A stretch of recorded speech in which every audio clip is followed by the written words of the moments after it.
खास गरी मैले अब यसरी कहिले पनि भिडियो बनाएको छैन है। आज चाहिँ अलि मनमा परेर नै बनाएको हो है। भर्खरै अब यो गोल्डन ढाका टोपी अब कल्चरल डान्स कम्पिटिसनमा चाहिँ मेन्दोमाया डान्सको त्यो टिकटक स्क्रोल गर्दै जाँदाखेरि मेन्दोमाया डान्स भेटेँ के डान्स स्टेपहरू हेरेँ सबै। अनि त्यहाँ लेखेको थियो कि विनर हुनुपर्ने सेकेन्ड रनर अप भयो भन्थ्यो क्या।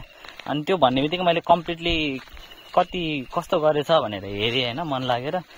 तर त्यहाँनिर 2-3टा स्टेप भन्दा मेन्दोमायाको चाहिँ त्यो जुन ठेट स्टेप हुन्छ नि, ठेट नाचमा चाहिने स्टेपहरू, त्यो स्टेपहरू चाहिँ कुनै पनि थिएन क्या।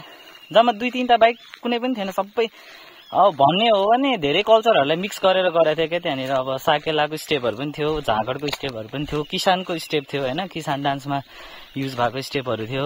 अनि झ्याउरे डान्समा युज हुने स्टेप, तामाङ सेलोमा युज हुने स्टेप्सहरू थियो होइन। अनि मैले त्यही पनि होस् न त अब सेकेन्ड भएछ भनेर मैले चाहिँ अब के कमेन्ट गरौँ भएर मैले चाहिँ अब त्यो फेरि डान्समा चाहिँ तामाङ सेलोको ड्रेस लगाएर रहेछ केटाहरूले। अनि मैले मेन्दोमायाको ड्रेस केटाहरूको भएन, अनि अलि स्टेप्सहरू पनि मेन्दोमायाको पुगेन भन्ने खालको कमेन्ट गरेको थिएँ। मलाई त सिधै होइन, तैँले के खोजेछस्, तँलाई कल्चरलको बारेमा के थाहा छस् त भनेर पुरा होइन। त्यो कुन तामाङ एकजना रहेछ चितवनको, पुरा मलाई त त्यसरी पो कमेन्ट गरेँ क्या होइन। अब त्यो कमेन्ट पनि खास स्क्रिनसट गरेर राख्छु भनेर सोचेको थिएँ मैले। तर अब त्यो स्क्रिनसटको चाहिँ लिनुभन्दा अगाडि उसले डिलिट गरिसकेछ। सायद उसले मेरो प्रोफाइलमा पुरै गएर हेऱ्यो होला, चिन्यो होला होइन सायद। अब त्यो खास गरी अब यहाँनिर मैले के राख्न खोजेको भने मेन्दोमायामा धेरै स्टेप नभए पनि थोरै एउटा ठेट स्टेप हुन्छ, त्यो स्टेपमा रहेर 1-2टा क्रिएटिभ गर्न पाइयो होइन स्टेजमा गर्नलाई। पर्फर्मेन्स त अब जस्तो गरे पनि पाइयो। मेन्दोमाया गीत बजेपछि मेन्दोमाया डान्स भयो भन्ने मान्यता छ नि त नेपालमा। तर पनि मेन ठेट स्टेपहरू नराखिकन आफ्नो क्रिएटिभ मात्र बेसी राखेर मेन्दोमाया डान्स हुँदैन भन्छु म चाहिँ होइन।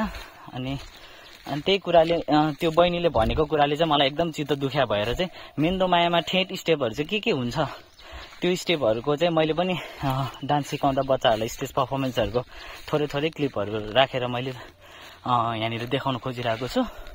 अनि म त्यसपछि त्यो डान्सको पनि म लास्टमा राखेर त्यो डान्समा चाहिँ के भयो, त्यो डान्समा चाहिँ खास गरी के भयो के भएन, कहाँनिर कस्तो खालको स्टेप गर्यो, कहाँनिर मिस्टेक गर्यो, म पनि त्यो पनि भनिदिन्छु म त्यो बहिनीहरूलाई। अब कस्तो भनेको हो होइन, के भनेको मैले सिके अनुसार, मैले गरे अनुसार, मैले सिकेको अनुसार हुन्छ नि, मैले जोबाट सिकेँ नि उहाँले सिकाउनु भएको अनुसार धेरै स्टेप त छैन, तर त्यो अनुसार ठेट चाहिँ चाहिन्छ। ठेट सँगसँगै अलिकति आफ्नो क्रिएटिभ, जस्तै त्यो स्टेपमा रहेर खुट्टाको स्टेपहरू त त्यही राखेर अब गीतले भनेअनुसार हातको गर्न इसाराहरू त अर्कै गर्न पाइयो। तर खुट्टामा चाहिने जुन स्टेप हो त्यो स्टेप बाहेक अर्को ठाउँमा जाने बित्तिकै त्यो कल्चरल हुँदैन क्या, त्यो कल्चरल मिक्स भयो क्या। त्यो मैले चाहिँ त्यो भन्न खोजेको थिएँ। मेन्दोमायाको सुरुवातमा गरिने स्टेप भयो यो एउटा।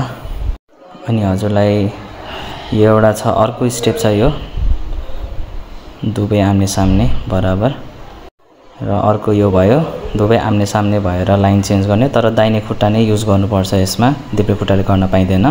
चाहे अघिको जसरी होस् चाहे यसरी होस्, दाहिने खुट्टा नै युज गर्नुपर्छ। केटा अगाडि आउँदा केटी पछाडि जाने, केटी अगाडि आउँदा केटा पछाडि जाने अर्को यो स्टेप पनि हुन्छ। अनि अर्को स्टेप यो पनि हुन्छ कि यो वाला म अलिक कम्प्लिटली अर्को भिडियोमा देखाउँछु। अनि अर्को स्टेप 1 2 3 4 5 6 7 8 अर्को यो भइहाल्यो। यो त अब एकदम प्रमुख स्टेप नै यही हो मेन्दोमायामा। अर्को छ यो 3 बिटवाला भयो होइन। अब यो खुट्टा फाल्नेवाला पनि 3 बिट नै भयो। अनि अगाडि दाहिने खुट्टाको टुप्पोले 2 चोटि गर्नेवाला पनि हुन्छ। यो चाहिँ जस्तै यो भएन यो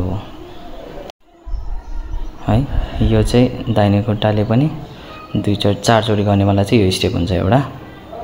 अब यो त भइहाल्यो, हामीले अगाडि पनि हेऱ्यौँ, केटा अगाडि केटी पछाडि, केटी अगाडि केटा पछाडि जानेवाला। अनि अघि भनेको थिएँ मैले एउटा चाहिँ यस्तो खालको स्टेप हुन्छ हामीसँग 1 2 3 4 5 6 1 2 3 4 5 6 हो यस्तो वाला। यो स्टेपहरू पनि थिएन त्यो डान्समा हैन, यो स्टेप पनि हुन्छ है मेन्दो मायाको 2 3 4 5 6। यो चाहिँ त्यही भिडियो हो जुन कमेन्टमा मैले गाली खाथे। अब यो मेन्दो माया डान्समा चाहिँ खास गरी अब ड्रेसै मिलेको छैन भनौँ न। फर्स्टमा ड्रेस कस्तो हुन्छ म अलिकति फोटो राखेर देखाउँछु। यस्तो हुन्छ, केटीको चाहिँ यस्तो हुन्छ, अनि केटीले यस्तो खालको लाउँछ, टोपी लाउँदैन। अनि केटाहरूले चाहिँ यस्तो खालको हुन्छ जुन चाहिँ झन्डै झन्डै गुरुङ मगरसँग मिल्न जान्छ हैन। पछाडि भाङ्रा टाइपको लगाउँछ, भाङ्रा बाहिरबाट फेरि कोट पनि लगाउँछ अनि टोपी लगाउँछ। अनि टोपी लगाउँछ कि त फेटा बाँड्छ भनौँ न, फेटा पनि बाँध्छ, सेतो बाँध्न सक्छ, नभए त्यो अहिले चलेको उनको पनि बाँध्छ। र खुट्टामा चाहिने जुन स्टेप हो त्यो स्टेप बाहेक अर्को ठाउँमा जाने बित्तिकै त्यो कल्चरल हुँदैन क्या, त्यो कल्चरल मिक्स भयो क्या त्यो। मैले चाहिँ त्यो भन्न खोजेको थिएँ। अब यो अगाडिको क्रिएटिभ चाहिँ राम्रो लागेको थियो, कस्तो राम्रो गरेछ भन्ने मनमा भइरहेको थियो सुरुमा हेर्दाखेरि। एकदम राम्रो गरेछ यो अगाडिको चाहिँ, मलाई पनि एकदम मन पर्यो। यो चाहिँ क्रिएटिभ एकदम राम्रो छ यो हैन। अनि ड्रेस हेरेको केटाहरूको मिलेको छैन, केटाहरूको ड्रेस मिलेको छैन, केटीहरूले पनि टोपी लगाएको छ भनेर सोचेँ क्या मैले। ठिकै छ हेरौँ न राम्रो गरे होला भनेर सोचेँ हैन। अनि यहाँनिर आउने बित्तिकै फर्स्टमै यो स्टेप देखेँ कि यो खुट्टाको स्टेप, अनि मलाई लाग्यो यो मेन्दो माया स्टेपमा छैन। फर्स्टमै 4 बिटमा कुद्नु भएको छ फर्स्टमै हैन, 1 2 3 4 बिटमा गर्नुभयो क्या फर्स्टमै मिस्टेक हैन। अनि मैले हेर्दै गएँ ठिक छ भने। अनि यो स्टेप, यो झाँक्रीवाला स्टेप हुँदैन मेन्दो मायामा, अनि यो स्टेप हुँदैन। यो सेब्रोमा देखेको थिएँ यो स्टेप चाहिँ मैले। अनि यसमा लेफ्ट खुट्टा गरिरहेछ केटीहरूले, यसमा लेफ्ट खुट्टा गर्नै पाइँदैन है। अब यसमा किसान डान्सको हेर्नुहोस् है, यो किसान डान्सको म स्टेप पनि हाल्छु।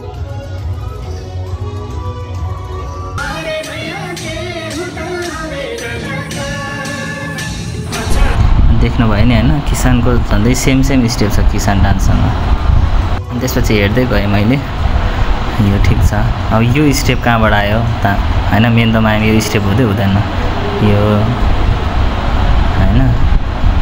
यो त ठिक छ ल, योसम्म ठिक छ। यो कहाँबाट आयो,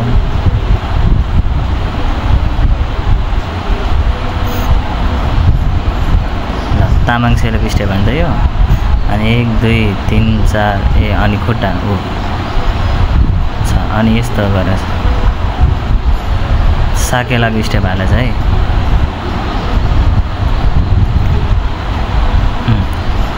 अब हेर्नु है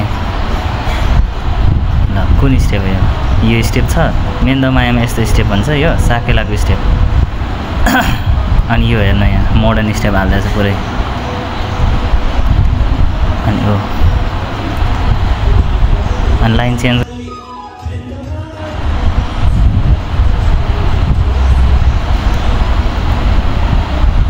अब त्यसमा पनि लेफ्ट खुट्टा युज गरेर चाहिँ एउटाले राइट खुट्टा युज गरेर चाहिँ यसमा पनि यो मिस्टेक भइसक्यो। अब यो स्टेप कहाँबाट आयो, यो स्टेप हुँदैन मेन्दो मायामा।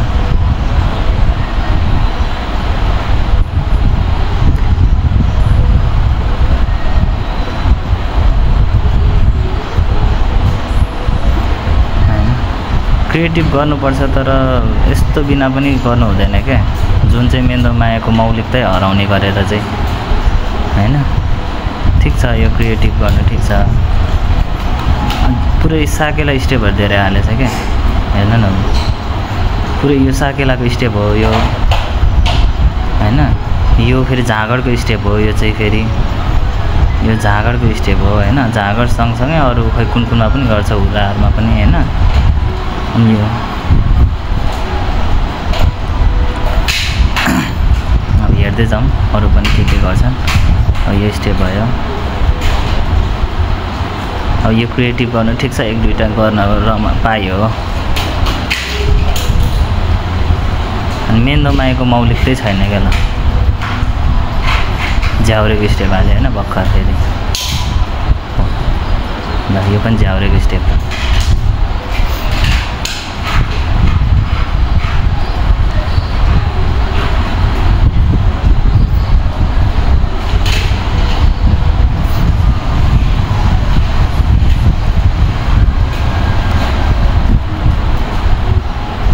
यो स्टेप चाहिँ एकदम धेरै युज गरेछ क्या, अरू जुन ठेट स्टेप गर्नुपर्ने त्यो गरेको छैन।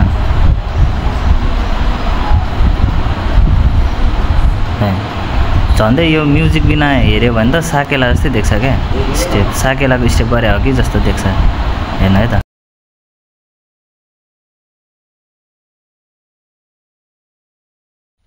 अब आफू त कल्चरल, आफ्नो देशको कल्चर जोगाउँ भन्ने मान्छे होइन, कल्चरलाई बिगारेर नाचेको देख्यो भने चाहिँ एकदम चित्त दुख्छ।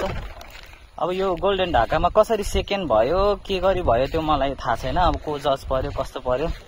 तर पनि यो भिडियो चाहिँ त्यो जजसम्म पुगोस् कि मेन्दोमाया डान्स यसरी गरिँदैन है, मेन्दोमाया डान्स चाहिँ यसरी गर्ने खालको चिज होइन है। त्यो झ्याउरे स्याउरे सबै मिक्स गरेर तामाङ सेलो पनि हालेर झाँगडको स्टेप पनि हालेर त्यसरी नाचिने डान्स होइन मेन्दोमायाको। आफ्नै एउटा मौलिकता छ भनेर चाहिँ त्यो जजलाई थाहा होस् होइन, त्यहाँसम्म चाहिँ पुगोस्। सबै हजुरहरू सबैले सेयर गरिदिनु पर्यो। यो मेन्दोमाया डान्स बिगारेर हैरान गऱ्यो क्या अहिलेको यो नयाँ पुस्ताहरूले नबुझेर। Thank you.